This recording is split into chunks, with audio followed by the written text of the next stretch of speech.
Well, it's a fact. Many of us here in the Southland report being overworked and stressed out, and there are a variety of ways people try to combat this problem, everything from medication to meditation.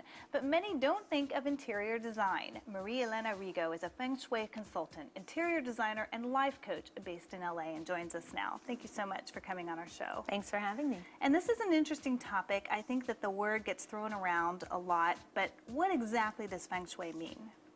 Feng Shui actually means wind and water. It's translated from the Chinese, and it's a way to arrange your space to enhance your life. So, I mean, can it be done in a variety of ways? I mean, or is it just one kind of set way to make sure that you're in that policy or that structure of what they're saying? Well, there are principles to Feng Shui, and we use those and incorporate those into our environment, but it doesn't preclude you from, designing your space in, a minimalist way, or with French provincial style, or with any type of decor or style that you want. You just incorporate the principles into that design. That's interesting, because I do kind of associate, I think, oh, well, I have to have modern furniture to do that, but it's with everything. Absolutely, absolutely. And how about clutter? I mean, what if you tend to be a pack rat? I mean, how can that help you? Well, one of the principles of Feng Shui is that when energy flows freely in your space, it also flows freely in your life. And if you think about the concept of clutter, it's stopping energy flow. So the goal would be to declutter your environment so that the energy can flow more freely and you can feel better in the space itself. I'll give you an example. If you get up in the morning and you're getting ready for work and you open your closet doors and they're really, really, really crammed tight, and you're trying to find something to wear, your nervous system is already getting agitated and activated because you're stressed out by the idea of all of that stimulation from the closet and stuff that's in the closet. And then you've got to figure out, okay, what do I want to find? You try to find something, maybe you pull it out and it's wrinkled, more agitation. So then by the time you get to the office, you just have a whole string of events that have added to your level of anxiety. As you were saying, we're all stressed out and we want to decrease that as much as possible. And so really, I mean, it helps you get organized too. It does. It does. It's one of the earliest principles is, to really reduce any of the negative stimulation in your environment. Feng Shui is about living with what you love. It's about having a clean and clear space, and it's about enhancing it and only putting things in it that are actually going to support you rather than deplete your energy.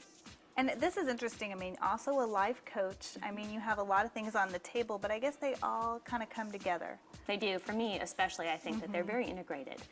Feng Shui and interior design, in my point of view, should never be separated.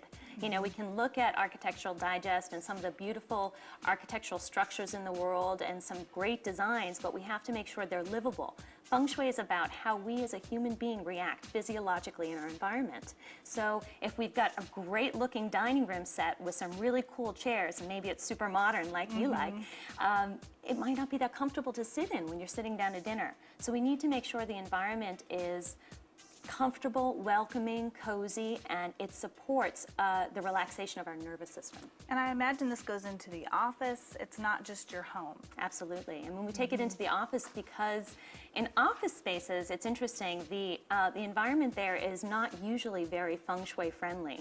We have fluorescent lights overhead all the time. A lot of times we don't even have windows that can open and get fresh air in. And then we have a whole lot of cubicles usually with people sitting with their backs to all of the activity that's going on. So they end up turning their heads and looking around all the time because they're they want to know what's going on behind them.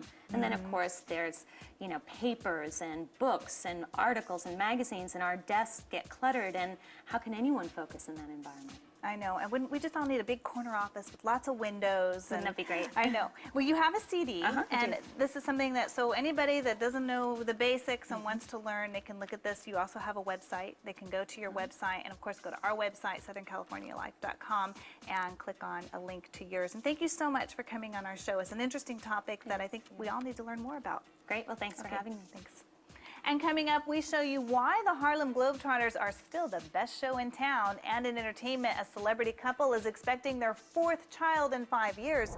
But you can guess who. And we talked to Oscar winner Billy Bob Thornton and Virginia Madsen about Thornton's next trip to space.